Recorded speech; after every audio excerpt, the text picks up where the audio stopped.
I'm Alex Radical from Board Game Co. And I'm Bryan from Game Brigade. And today we're diving into 10 Kickstarter red flags. Big red flags. Yeah. Or, to be fair, I should say crowdfunding red flags. These are red flags wherever you go. Yeah. But this is a video that, and you said you have 11, so I might split one of mine up. I came in with a bonus because you always have a bonus. I do bonuses from time to time. And I didn't want to be the guy that didn't have prepared bonus. So I actually had 11, but the bonus thing, the whole a Board Game Co. list doesn't have 10 things. I actually combined 2 because I was like, whatever, people will give me flack. But I'm going to split them out again, so we have 11. Perfect. So this is your top 11 Kickstarter crowdfunding red flags. Now, how much overlap do you think we have? We were talking about this a little bit, and I'm thinking 7. 7 out of 11. And that's including my bonus. Yeah. I'm going to go with 7. 7 out of 11. Crossovers. I think it has to be, and this is where, this is an interesting conversation, although before we go further into video, just quick disclaimer, this is a video about crowdfunding red flags. I just put crowdfunding games on the table. These games have massive red flags. There's nothing, these companies may not love, I might have to figure out what I do for the thumbnail. These companies may not love having their games in the thumbnail. Massive red flags. For the crowdfunding red flags. I just wanted to have games on the table, and speaking frankly, the things that are red flags for me, I don't have those games. So, yeah. So this crowdfunding games on the table. And to be fair, I was just saying names of games. Yeah. I was just saying, how about this one right here? We'll figure it out. Yeah, he's literally, so you want to grab Nemesis? I'm like, sure, grab Nemesis. Like, Burn Cycle? Sure, absolutely. I'm even wearing a Chip Theory jacket, which is not intentional, just it's what I happen to have on at the moment. But, so just now we've gotten that disclaimer out of the way. The nature of, and this, before we get into the why there's crossover, I realized after we may not have defined exactly the term of this video. Yeah. That's something that we happens. didn't really talk about it, so. We just gave the title, and then we just came up with our own list. Yep. For me, red flags does not, and that's what I wonder what you took it to mean, does not mean you might be scammed. Okay, no, I went for things that I look for when I'm at a campaign that might give me pause. Yes, perfect. So we're on the same page. These are reasons I might not back your campaign, but they're not in any way going to be that they're a scam. They might be great games. They're things that will give me strong pause because I think your campaign should be run differently. Now, with that, though, my number 11 might be a scam. Ooh, well, some of them are scams. Some of them are scams. Let's go into it. Hit me with the number 11. My number 11 is one that I've never backed. Okay. Because I'm not sure if they're real games, and they're the trading card games. Oh, those might be scams. Because I'm not sure what the heck's going on there. I'm like, I remember covering one of them, and I said, I don't know why this game has so many people backing it, or how much money it had. It has low backers, huge funding.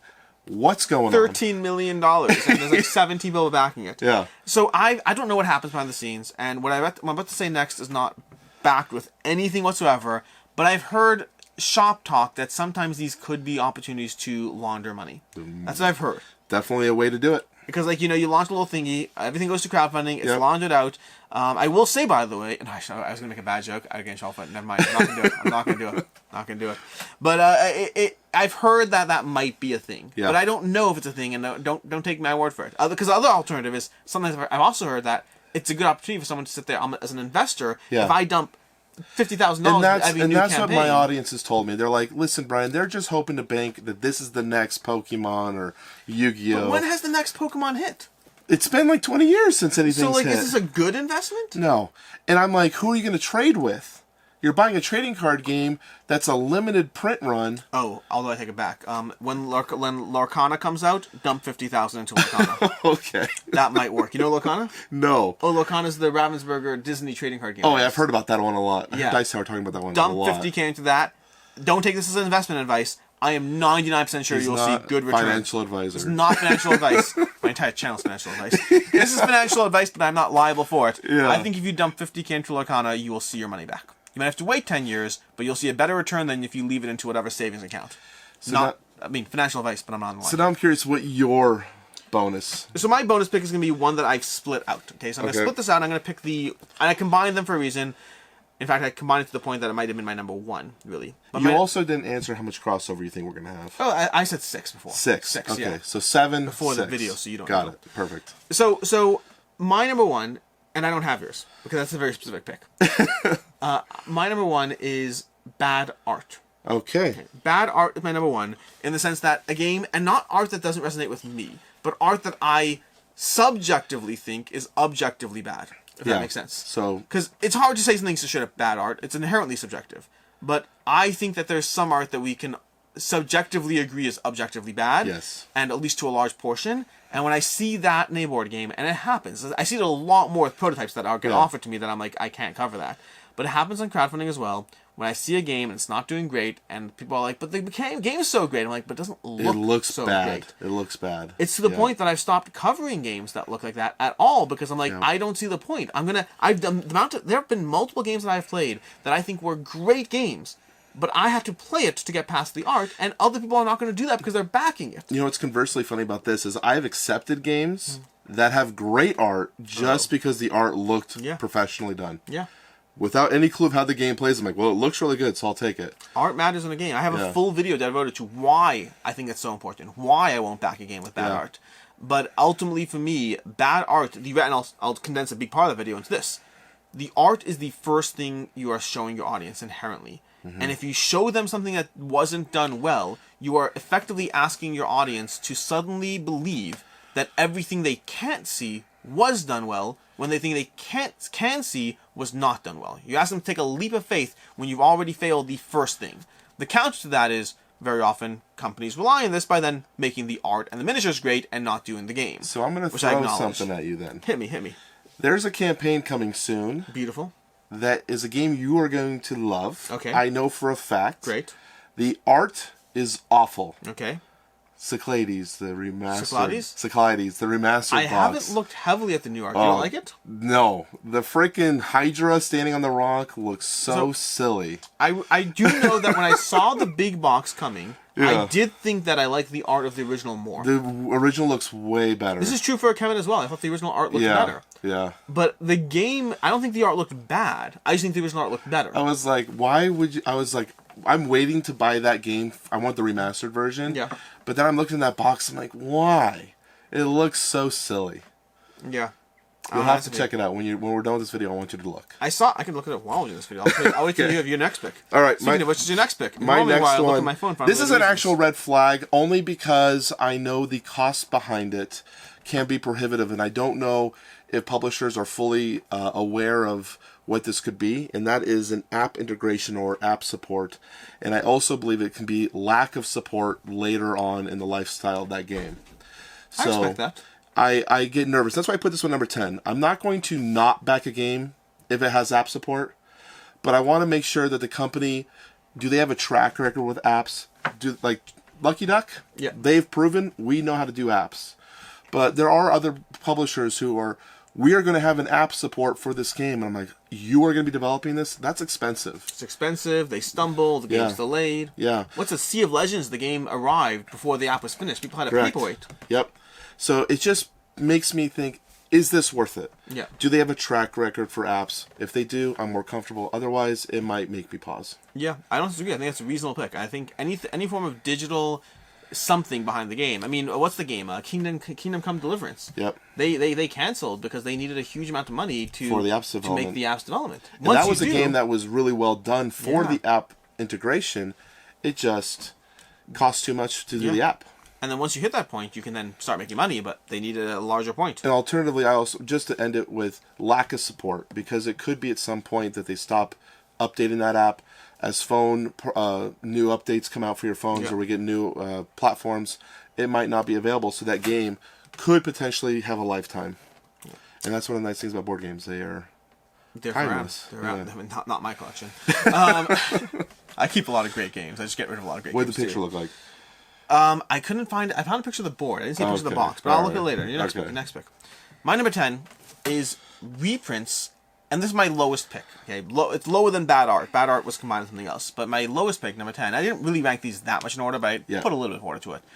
Reprints of mediocre games. Okay. This is a thing that happens a surprising amount of times, where they announce that they're reprinting a game with new art, slightly changed to the gameplay, and I look at their game, and the game they're reprinting is like a 6.7 on Board Game Geek. And I'm not saying that's a bad game. Yep. There are a lot of people who rate that 6.7 out of 10. That's the way ratings work. It's an average. It's great.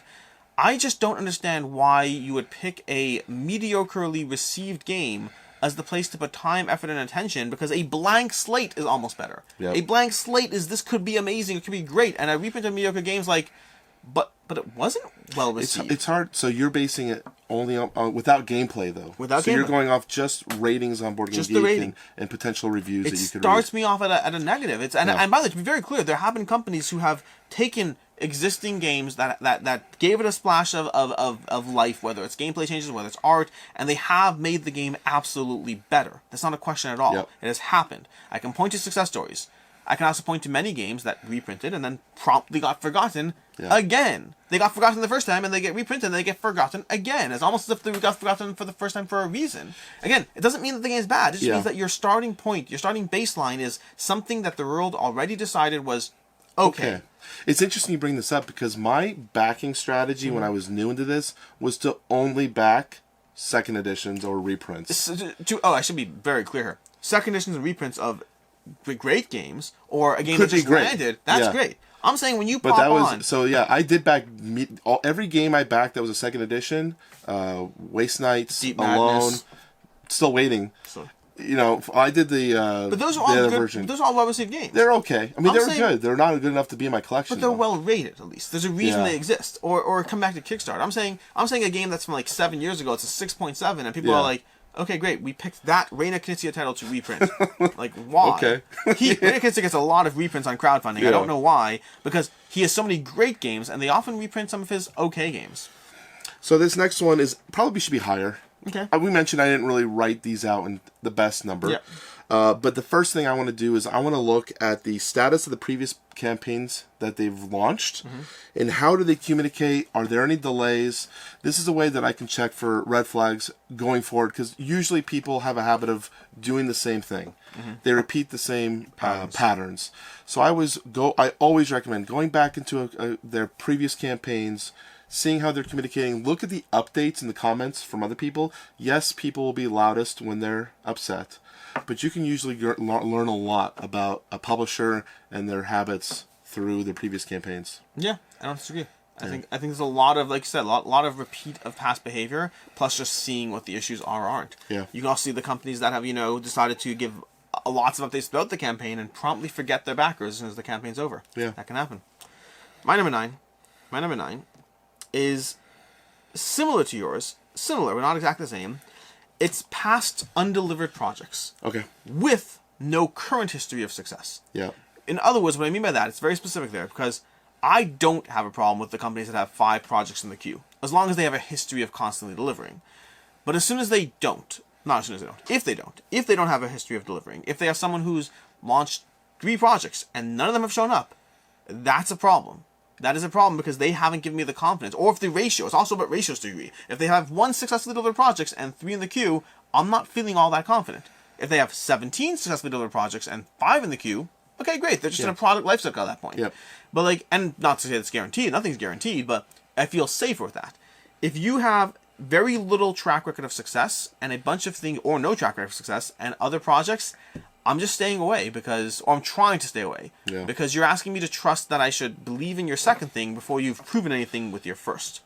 So, like for a company that maybe their second campaign, still waiting on the first one to deliver, and they're doing a second campaign. I don't love it. Now, I am sympathetic. Sometimes you're in the situation where it's like, well, it's on the boat, it's almost there, it's waiting. And that's why checking the updates might be helpful. I'm sympathetic, but you know what? Even in that case, back for $1 and up your late pledge when it shows up and people talk about it. Like, there's still ways to navigate around that.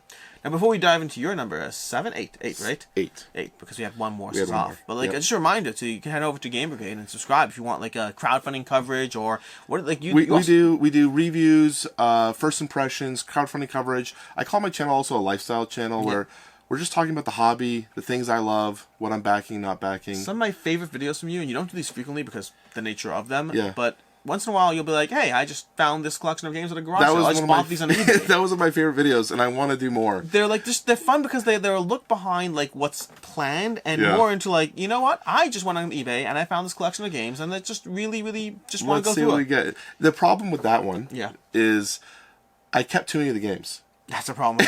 My wife was like, "What are you going to do with all these games?" And I told her, "Oh no, I'm going to sell them. Don't worry, and I'll make a whole video of it." And they're just sitting on my shelf, just looking there. Yeah, I have an entire collection in my basement just devoted to the games leaving. Yeah, it's constantly in process. Things are in process. They're moving. It also has made my. It looks like I have a really good collection of games that you might think I'm good or I know. Ooh. I've not played almost all of them. So Acquire, there's some like a Steam Railroad game, a bunch of games. You'd be like, oh, Bryan, you have a really refined taste. You have a really eclectic collection. Yeah, no. I play these Kickstarter games though. You're right. My number 8. This is kind of in line with the last one I just did, and this is based on the current campaign, and that's infrequent updates throughout the campaign. We want to know that you are addressing concerns, answering questions, or show us that things are moving along.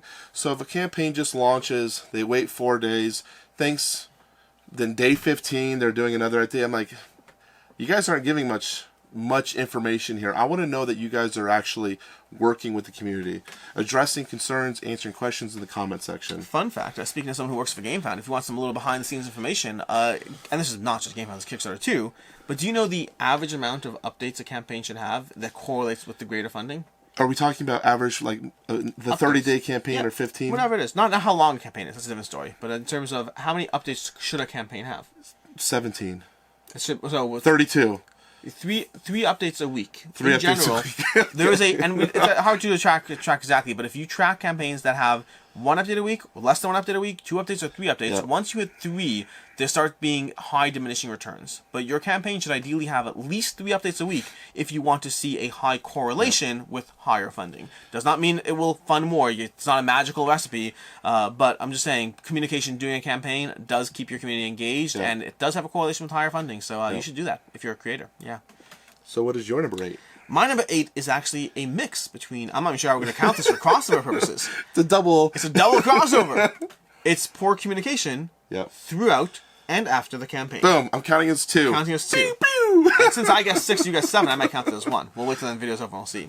But it is, poor communication throughout the campaign and after the campaign. Both of those, I think, are bad. I cannot stand backing campaigns that give you 1 update a week. I'm like, hey, there's like $300,000 on your campaign right now, and you're giving 1 update a week. Like, can you phone it in any less? Can you remind me just how much of a not crowdfunding experience this is? Like, remind me it's a what, you know those memes like, tell me it's a pre-order without telling me it's a pre-order.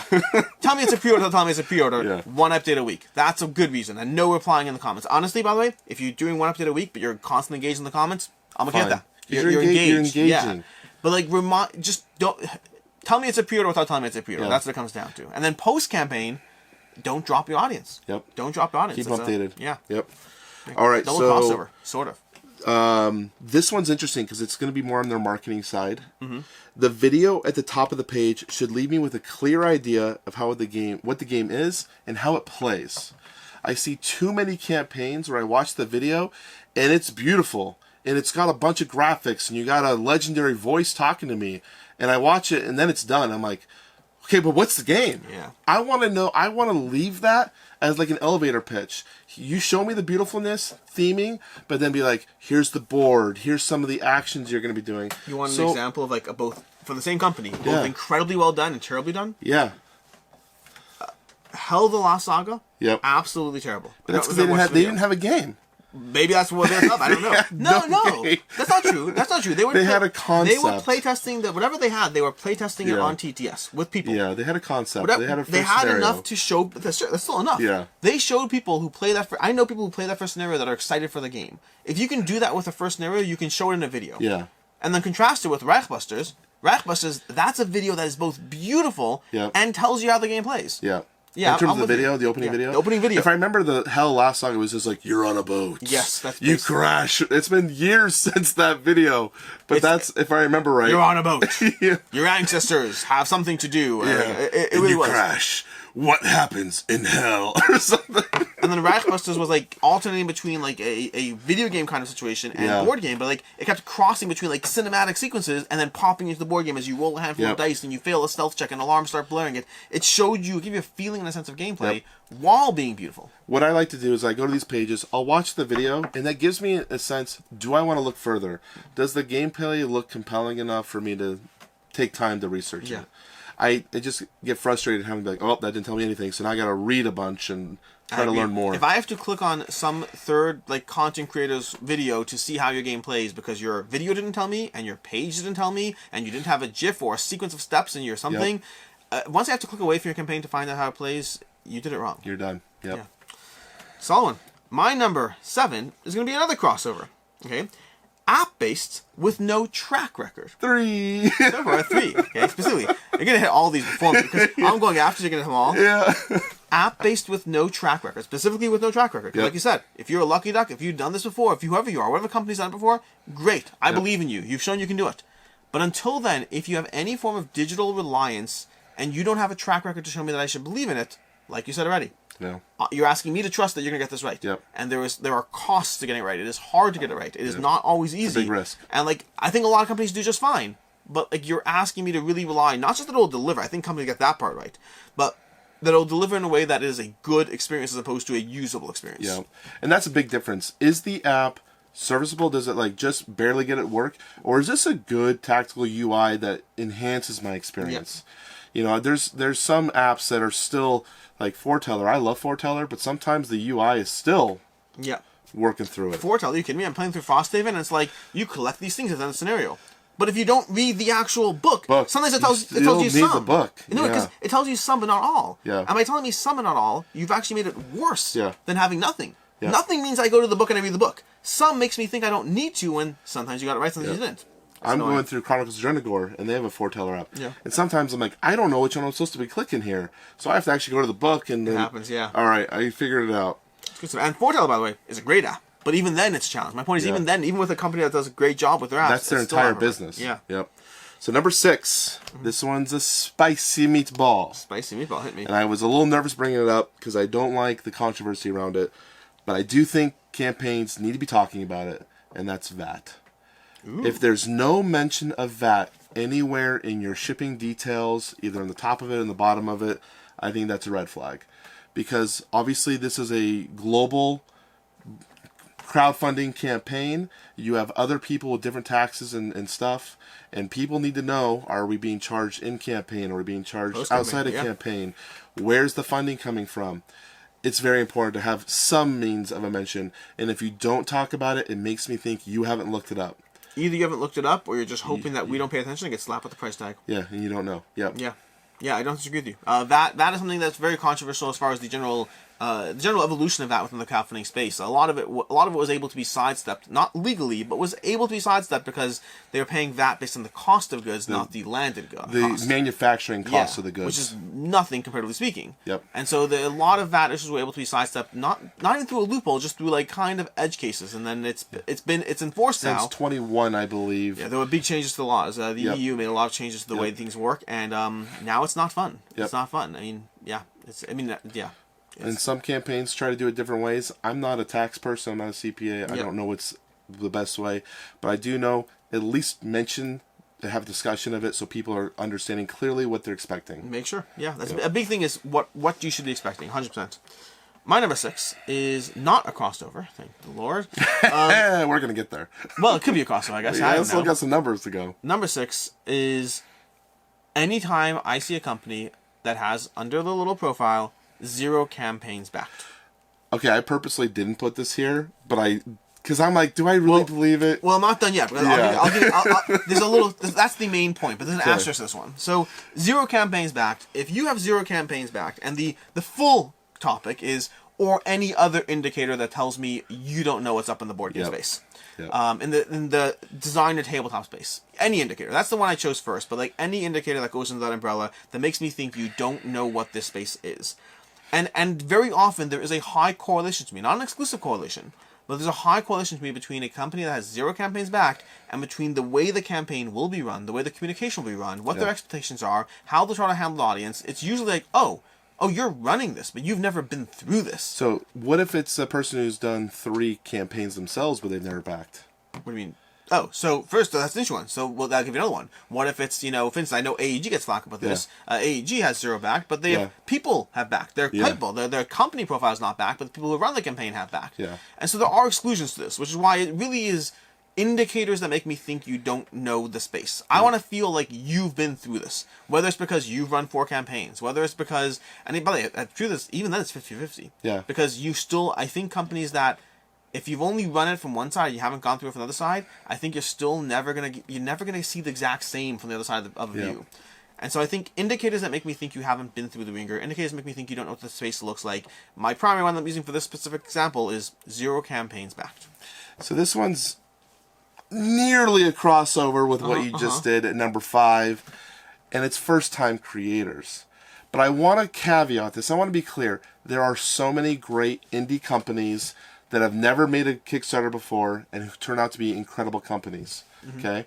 But it doesn't mean it shouldn't be a red flag for me to be aware and just pay attention. Of course. So if they're a first-time creator... And there's plenty of people who deliver apps that work great. Yep. It's about the flag, not about the end result. Yeah, so I just want to make sure whenever I look at a campaign, if it's a first-time creator, I'm going to pick through their content and their delivery a little bit more than, say, Simon. Because I understand Simon, I know what their projects are like. That's the red flag, right? Yeah. It just means I'm going to pick... I don't want to pick on new creators, on indie developers, because I know it's already hard enough as it is, though. Yeah. I don't disagree. I think it's similar to the app thing. It's about them not being confident they know it's up. That's all. Yep. That was number 5 before. That was number 5. My number 5 is a very short one, because my number 5 is no indicator of how a game plays. Yep. It's a crossover pick. Yep. Yeah. I got nothing. I mean, if you can't show me how your game plays, your art might look compelling. Your game might be the best, but you're making me hunt for how it plays. The first question is, can I even hunt for it? Is there anything out there, or are you really just selling the game based on the art and the miniatures? I don't know.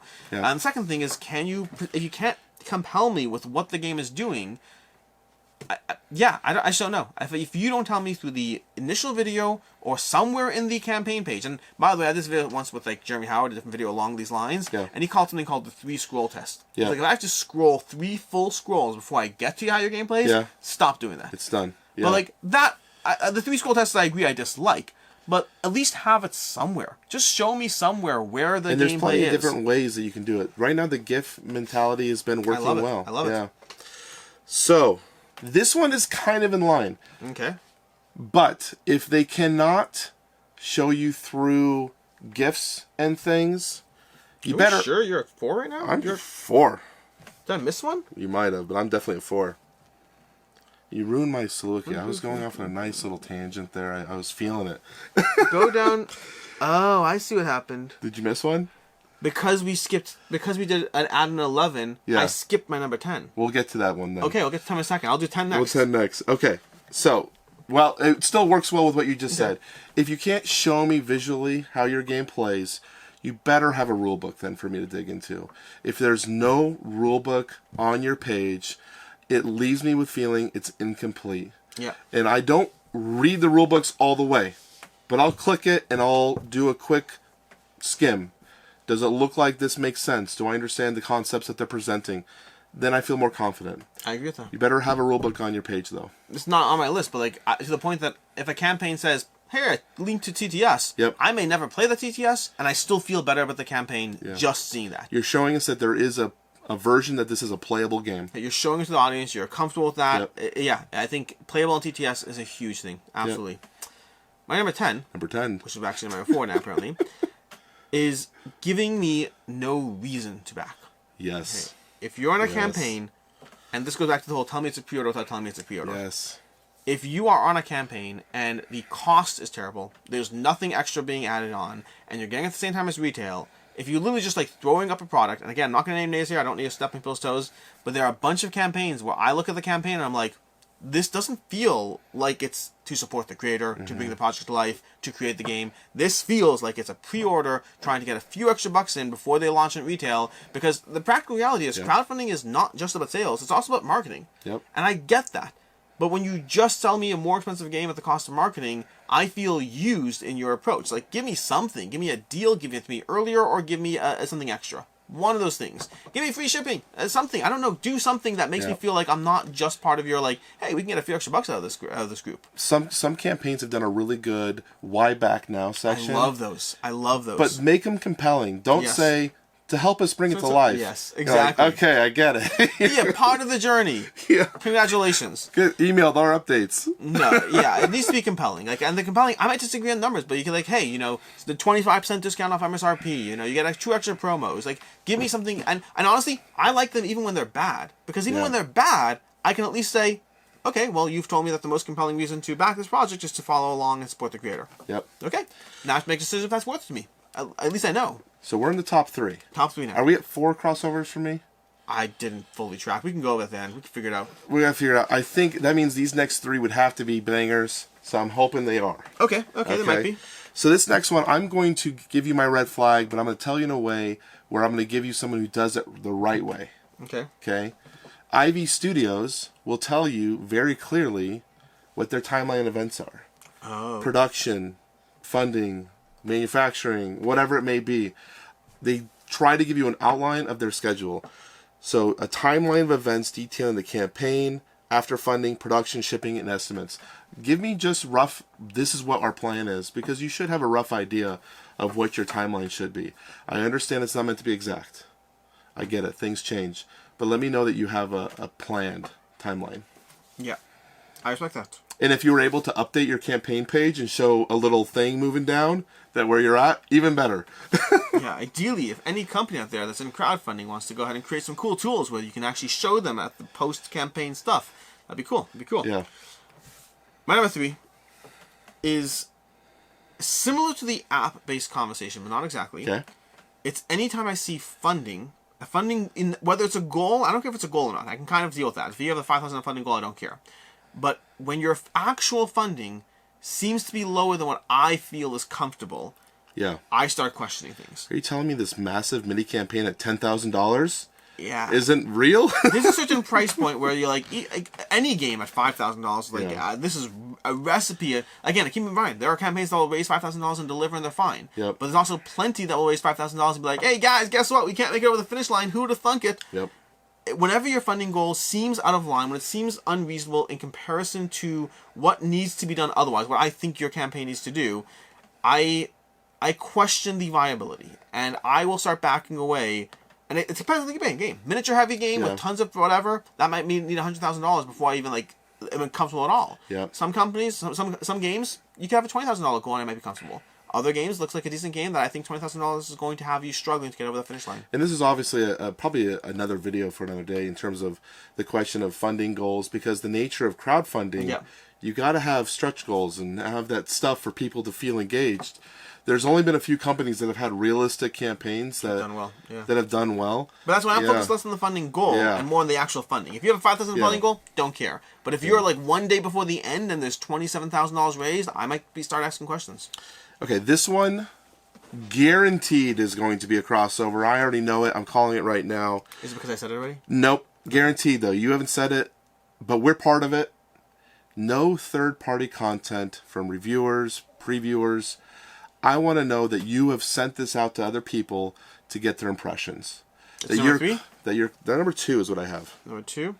And I have that as a confidence level. I want to see that you are confident enough in your product that you're willing to send it out to other people, and that I can also watch people that I trust because I know their content's good, or I know that I like their voice and what they're saying, that I can feel more comfortable backing that product. Do you want to guess what my number 1 is? That one? No, that's my number 2. My number 2 is exactly what he said. Yeah. It's a lack of third-party content creators at all.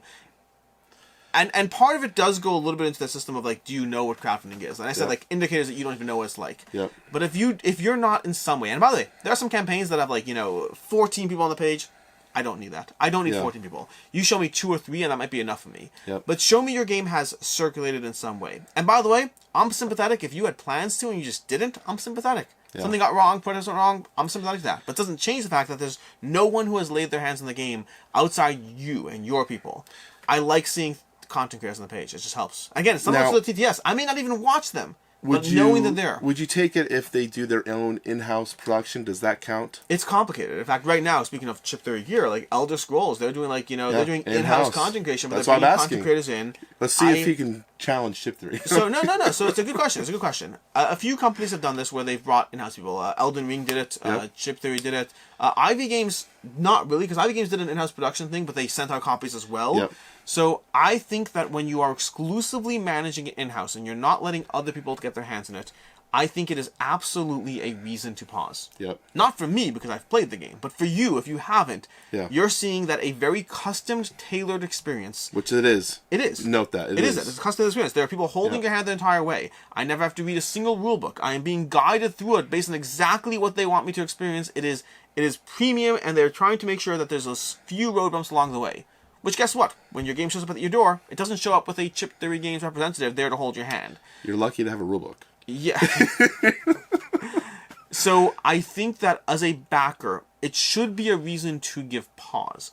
I don't think it's the same thing, but I think it's 100% a reason to give pause if the only content you get from the game is from people who had a tailored walkthrough of the experience. Yeah. Yeah. Yeah.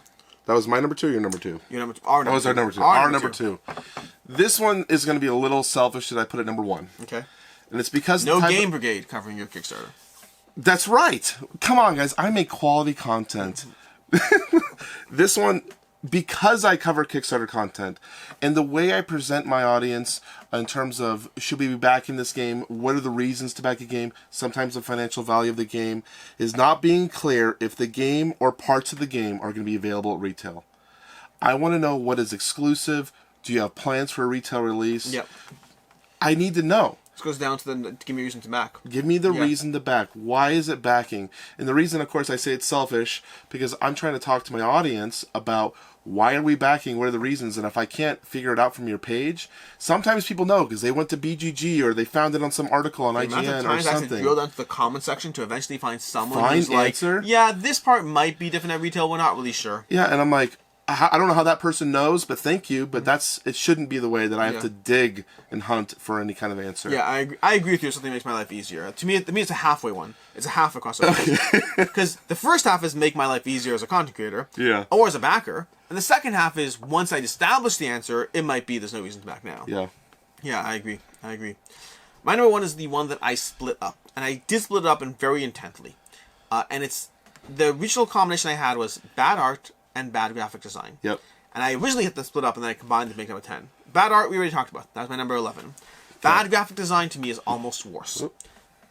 Bad graphic design usually is an indicator to me that your game, in some way, shape, or form, has a designer and some form of team, but did not have a developer. Yep. It did not have somebody who worked it through the ringer of taking it from an idea and concept to pure execution. Yep. And bad graphic design is often the difference. Like, you can have great art hidden behind graphic design, and you can have bad art hidden behind good graphic design. You can have all these different variations.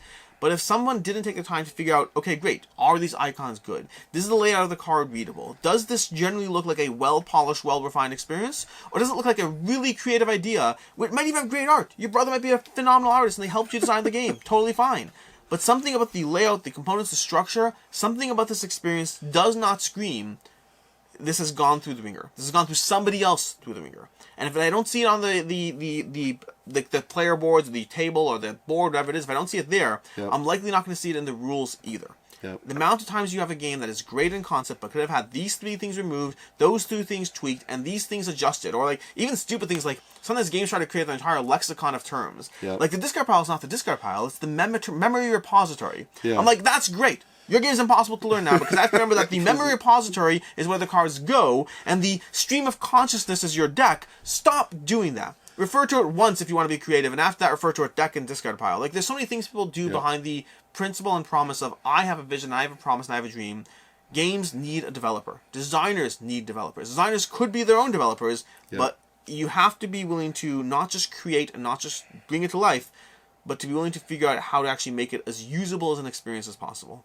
So what at the end of this? Yes. 1, I'm surprised we didn't have as many crossovers. So that's 5 or 6. It's still good. Yeah. I was nervous it was going to be 10 of 10 crossovers when we were writing our list.